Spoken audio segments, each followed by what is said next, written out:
Alright, ladies and gentlemen, I'm here on the show, and I'm here to talk about some NBA news. So we're going to get right into here. We're just here to talk about the stuff from Woj.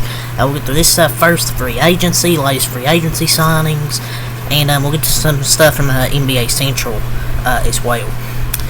But this first thing from Woj is Orlando Magic forward Jonathan Isaac has agreed on a 5-year, $84 million contract renegotiation and extension, sources tell ESPN.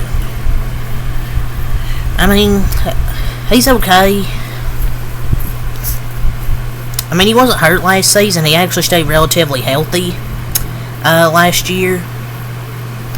But when people say this on Twitter, like, oh, overpaid hospital man, it's like, it's just cringe. Like you just waste your life on Twitter instead of, like, maybe getting a job or something. Like, yeah, I'm on Twitter a lot, but I don't go in comment sections and say, oh, this player's overpaid, oh, haha, Mr. Hospital Man, like, oh, he's been to the doctors more than on the NBA court. He's just a minister of defense. Like, he's a really great defender. If he stays healthy, I think it's a steal. If he doesn't, then it's a bust of a contract. Like, he's the minister of defense. Yeah, he's good. It's a health thing. It's not a skill thing. Like, this is actually a value contract if he can stay healthy. I think he's a top 3 defender possibly in the league. One of only players to block Wembanyama multiple times. I feel like people just don't know how good he is because he doesn't play a lot. But he actually stayed relatively healthy last year. Well, that's a steal with how the NBA market is right now. So, Magic is cooking.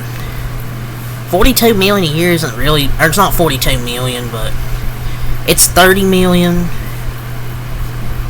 So, man, it's kind of a steal with how the market is now. Or something like that, but yeah, some people have issues in math. Like, somebody was saying, like, oh, it's $42 million. People might need to go back to school. But I feel like the Magic are having a pretty good off-season.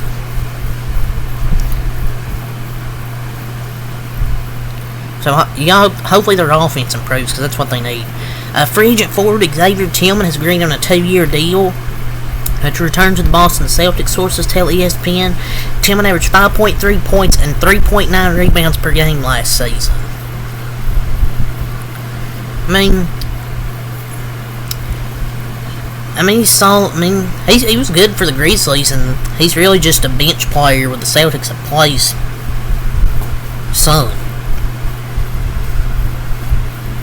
But yeah, they're keeping their core together. Free agent forward / center Mo Wagner is returning to the Orlando Magic on a 2-year, $22 million deal, sources tell ESPN. Wagner averaged 10.8 points and 4.3 rebounds per game in 80 games for the Eastern Conference's 5th seed. So they re-signed him, and people be like, oh, they're hoarding all these centers, but Mo Wagner was literally on their team last year, and it's called assets. 3 centers isn't crazy either. Got all 3 for $31 million per year, and Isaiah Hartenstein got $29 a year just alone. So nobody even wanted Mo until they took him. And it's a 15-man squad. You need a few centers on your team. Kemba Walker announced his retirement. Man, I remember, how good he was for the Charlotte Hornets, and after that he fell off. Cardiac Kemba, with UConn, just legendary run. So he had a good run with the Hornets, good run before that. Remember in college was Cardiac Kemba. But yeah, Kemba Walker is officially retired from the game of basketball. Free agent guard Gary Harris has agreed to a 2-year, $15 million contract. He will be returning for his 5th season with the Magic, his 11th in the NBA. Dude, he's 11 years pro already, like, 5 years with the Magic. So they kept him, basically, I guess, probably to come off the bench. They're basically bringing everyone back. He missed 1/3 of the season last year because he can't stay healthy. I don't know if I would have brought it back. It was originally $14 million, but then Woj corrected it, said $15 million. Adjust on the contract. Free agent center, James Wiseman. He's agreed on a 2-year contract with the Indiana Pacers, sources tell ESPN. He was the number 2 overall pick in the 2020 NBA draft. He averaged 7 points and 3 rebounds and 5 rebounds in 17 minutes last year on the Detroit Pistons. I mean, he found a new squad. Maybe he can get improved with the Warriors. He just wasn't it with the Pistons. It's not it. Could be a good pickup, maybe, but I don't know. I just don't have any hope for James Wiseman. I mean, if Tyrese Halliburton can't make him look good with his passing ability, then yeah, he could. But it's a low risk, high reward type thing. I hope it works out. So, Cleveland Cavaliers All-Star guard Donovan Mitchell has agreed on a 3-year, $150.3 million maximum contract extension that includes a player option for the 2027-2028 season, sources tell ESPN. Remember when people said Donovan Mitchell, oh, he's going to want out of Cleveland after this season, or after last season? And people will be like, oh, signing an extension doesn't mean he doesn't want out. I mean, then why'd he sign an extension? I mean, he opted for the money. And people, Knicks fans will still be like, oh yeah, but he'll after 3 years he'll come to us. Like, a much-deserved contract extension because Donovan Mitchell was by far their best player. Really carried their team last season. And, it delivers a faster path to the 10-year service criteria, allowing him to pursue a 5-year, $380 million plus extension in 2027. Dude, him already being close to 10 years in the league's wild. Like, seems like only yesterday he was leading the Jazz to its first playoff as a rookie. Dude, but man, imagine that 70. Like, I don't know how much money it would be if he got that much. Was able to get that big extension, but my God. Free agent center Mo Bamba has agreed on a 1-year deal with the Los Angeles Clippers, sources tell me. I got ho callin'. You remember Mo Bamba? You remember that song? Dude, I mean, I guess it's a good depth piece. I mean, remember when Mo Bamba was supposed to be good?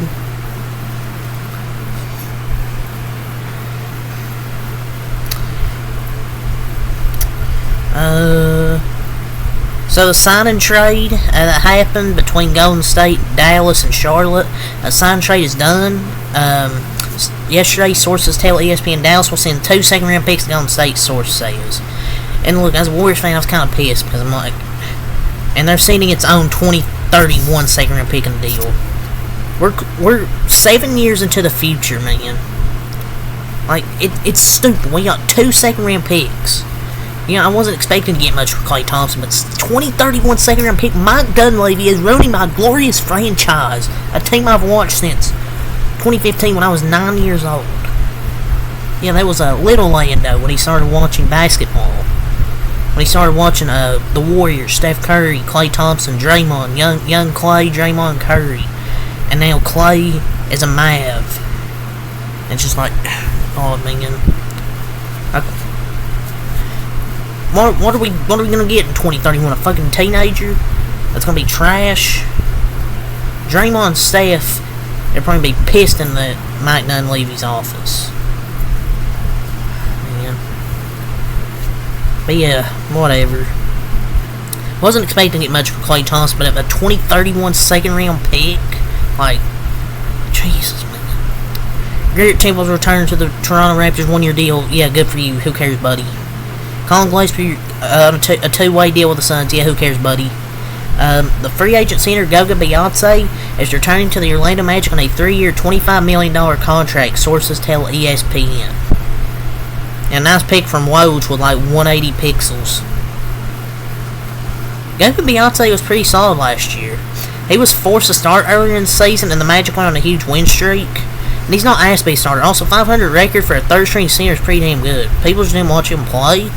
But he just wasn't in the rotation during his span where, oh yeah, but look how many games he had 0 points, but look how many minutes he played. 0, 0, 0, 4, 6, 0, 0, 4, 4.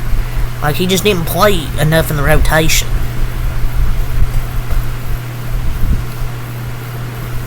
But yeah, it's all the free agent news yesterday from Woj, so let's get into some stuff from NBA Central. So, we have the first two things here. I want to talk about DeMar DeRozan. Via Bleacher Report, DeMar DeRozan has zero interest in taking the mid-level exception for $13 million per at Chris B. Haynes. Haynes also said teams like the Lakers and Heat would have to get creative to create cap space or work out a sign and trade. I think it's fair. I think DeRozan is worth way more than that. He's still an excellent scorer and a shot creator. Even at his age, it's still a mid-range god. But if the teams like, say, the Lakers, they need to get somebody, so I can see them going out there, trying to work something out. We'll see. But per Mark J. Spears, the Sacramento Kings are actually a dark horse for DeMar DeRozan. So I think it'd be a good fit because, I don't know. I don't know if he... how would a guy who can't space the floor evaluate floor spacers? I don't know if that'd be the best fit. The fit, it really isn't great now I think about it. That's why it says they're a dark horse. They're probably not going to get them. The Warriors. My Warriors are going up. They're going all in on Lauri Markkanen and Perret Montepool NBCS. Via 957 the game. And quote, based on what I've heard, the Warriors' number one target is now Lauri Markkanen. They're going all in. Sure, they're just saying that so they can make it seem like they tried. And yeah, if you want to say, yeah, you don't want to get Jonathan Kuminga to get him, then they're not all in on going to get Lauri Markkanen. Don't say all in if you're not going to try and trade for him. But if we trade that, then we have no bench. If we trade all of our young guys, I don't know. At this point, they might as well just give up. It's not going to happen. It's over. We're not going to get them. And we don't... well, we have assets. We have young guys. It's just, I don't know if I want to trade them. The Miami Heat have been talking to DeMar DeRozan and expect to receive an update in 24 hours per FLA Sports Buzz. Oh God, Jimmy Butler and DeMar DeRozan, two 34-plus-year-old guys, that floor spacing, that'd be bad. Another non-3-point shooter, oof.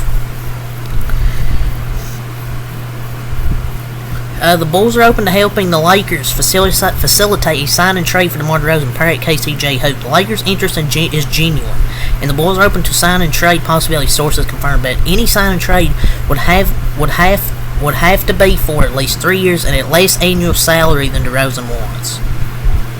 He's being very picky for a guy with pretty limited options. I just don't know if you want to keep him for 3 years. The New York Knicks are showing interest in Walker Kessler, parent Mike Escotto. The Knicks have also made inquiries on the trade market, showing interest in Jazz center Walker Kessler. League sources told Hoops Hype, along with Hornets center Nick Richards, as previously reported by Hoops Hype. That'd be a solid... I think that'd be a good fit there, Walker Kessler.